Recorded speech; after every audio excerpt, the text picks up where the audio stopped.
I'm Zach Hostler, and I'm a aquaponics farmer in Kona, Hawaii. And we started this about 3 years ago. Actually, the idea started about 4 or 5 years ago.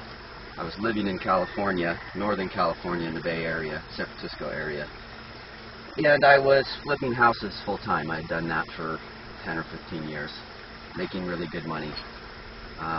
Kind of riding the waves of the market, making good money, losing good money, making good money back. Started a family, 2 young boys, and realized that working, 15 hours a day and playing catch up with my neighbors to see who's driving the nicest BMW wasn't the way I wanted to live my life. On top of that, my mom had a cancer scare about 3.5 years ago. Ended up not being cancer, but she ended up having to have a hysterectomy, and there was a mass in her uterus. And she kind of got back to the way of eating and living when I was a kid, in the early and mid 70s. We had actually lived over on Kauai for a period of time with my uncle, who has, about 10 acres and grows all of his own food over there. And her health scare just got me thinking about all the packaged food that we were buying at Costco and Safeway. And, I'd always had a little garden in the yard every year, and my mom had always had a garden, still does to this day, actually a really nice garden every year. And I just made a decision that, in talking to my wife, that we wanted to move over here to Hawaii and start farming full time. I knew I didn't want to farm coffee and mac nuts, which is the 2 main agricultural crops here in Kona. No offense to my friends that are those types of farmers, but it's just not what I wanted to do. I wanted to grow food. So I Googled alternative farming in Hawaii, and I found a farm on the other side of the island that was teaching people how to farm this way with aquaponics. And we had been coming here for vacation a couple times a year, 2 or 3 times a year.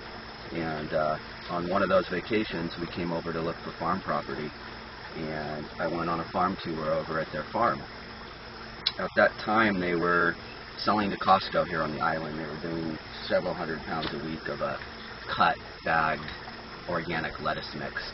And they had their operation just going crazy. It was a really good operation. So it sold me on this type of farming right then and there, standing at their farm in Hamaku on the other side of the island. And that same trip, we saw this property, we bought it, and we took what we made the last year in real estate and put it into this, into buying the property and building the aquaponics farm. That was 3 years ago we started this. And we're still expanding. We've got 14 of these beds. Our goal is 40. So I don't know if you want to stop there. Right. So as far as aquaponics is concerned, it's an interesting way of growing food. It's like hydroponics in that it's soilless. You can see these water beds behind me.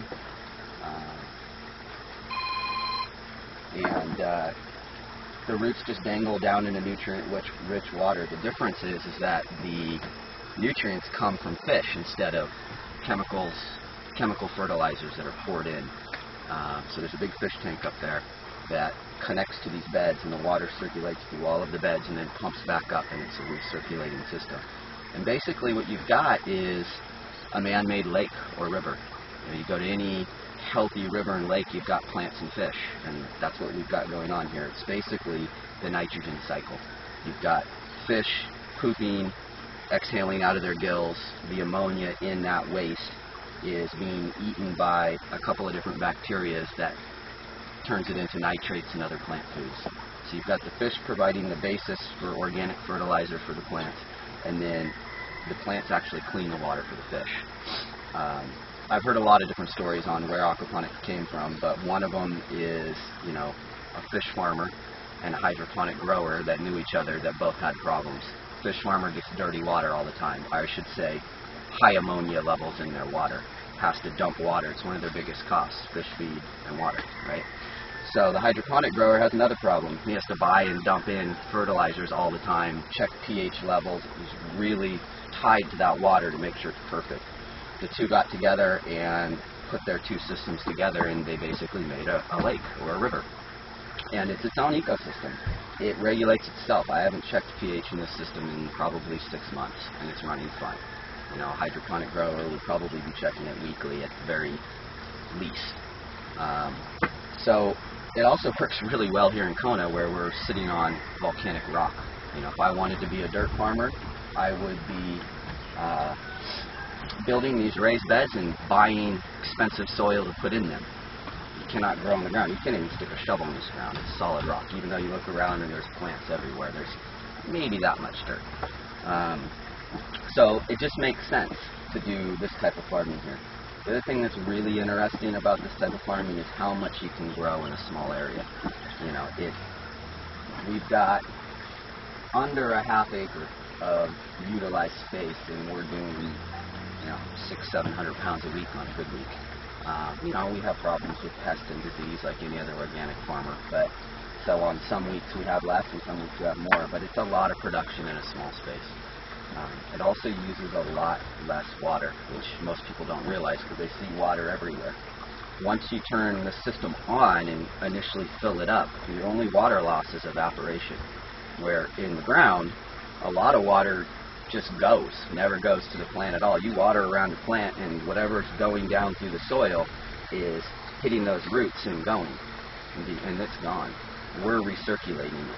So, you know, my water bill for this entire farm, including my house, my in-laws' house, my workers' quarters, and this farm, even in the dry season, is well under $100 a month for everything. You know, I mean, the farm itself is probably not even half that. So it's really, really efficient on water. It also uses what can be sustainable power. It uses electricity to run pumps for air for the fish, air for the plants on their roots, you know, in the water, and then also the water pump. You know, electricity is a renewable resource. There's solar, there's wind, there's a lot of different ways to generate electricity. If we were doing this in the ground, we'd probably have 3 or 4 acres, maybe somewhere in that neighborhood, of dirt crops. We'd have tractors running diesel fuel. We'd have all, you know, tillers, all those different things that use power sources that are not renewable. Now, I'm not on solar. I am tied to the regular grid, but it's there, and it's in our long-term farm goal to get there. So, why are we doing this? We're doing this to grow local, good produce, and that's kind of the movement that we're trying to push. You know, we think doing it with aquaponics is a really cool way to do it. There's a lot of pluses to do it this way. The bigger goal is bigger than the aquaponics. It's just about growing local food.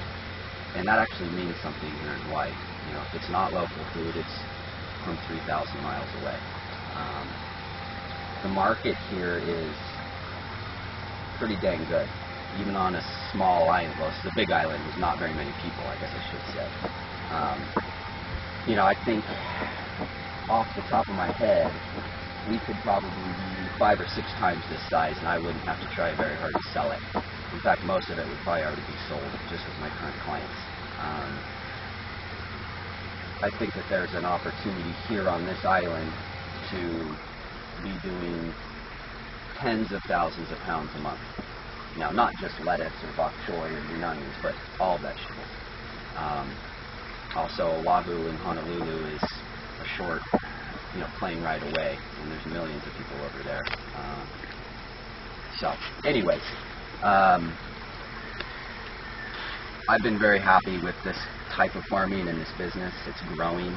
We're 3 years into it, and we're pretty far along. We're not nearly as far along as, you know, I'd hope. Somebody told me that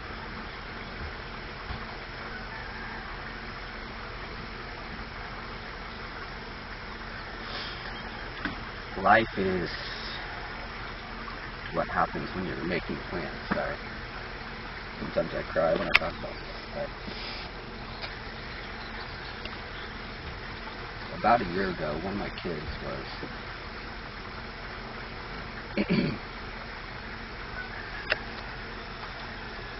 diagnosed with leukemia.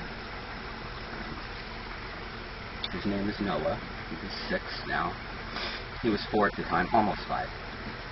And he's about a year into 3.5 years worth of chemo. As long, assuming all goes well. So far, things have gone as well as you can expect for getting a whole bunch of nasty drugs put into you.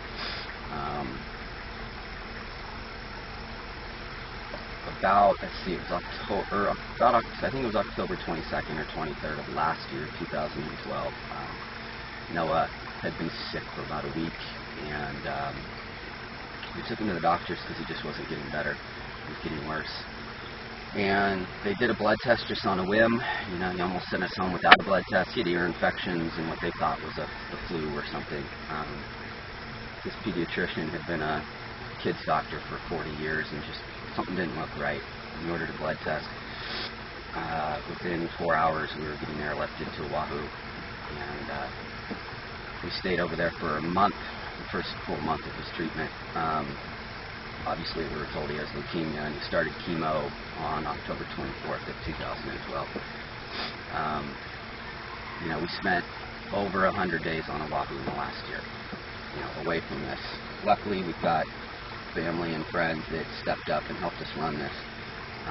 And the business has continued to grow, albeit not as fast as I've wanted. But like I said a minute ago, life seems to be what happens while you're making plans. Plans don't always work out. But anyways, Noah is doing really well, dealing with long and short-term side effects of chemo. We've seen friends die that he and I and the rest of my family knew that had the same thing he has, so it's real. There's a possibility he won't make it. There's a probability that if he does make it, he's going to have lifelong issues, mentally and physically, from that much drugs.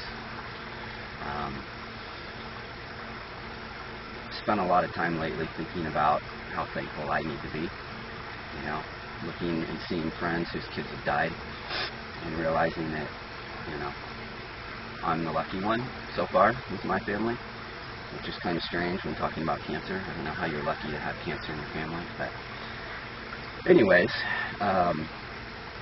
that's kind of us in a nutshell. We're a family-run farm. Sorry, I guess I should have turned this off. We're a family-run farm that has a goal for the farm and personally. For the farm, our goal is to get this much, much larger. And I didn't talk about this, but it's sustaining us already. We're making a living doing this. We're not getting rich, but it's sustaining us, and there's enough left over to expand. We have goals to expand this out, much larger than it is, and to do another farm at a higher elevation. That's one of the beauties of Kona, is you can get to different elevations very quickly. It's pretty steep terrain. Higher elevations do grow different crops, cooler weather crops. We're starting to teach people how to farm this way, and people coming to stay here and learn. That's a whole program we're doing. We're diversifying our business out of just crops. Now, that's the main part of it. We are farmers, but we're starting to diversify into teaching as well. I'm picking up a guy today from Pennsylvania and another guy tomorrow from Mexico that I'll be staying in the tree house for a month or two to learn how to farm this way. So the business is moving along.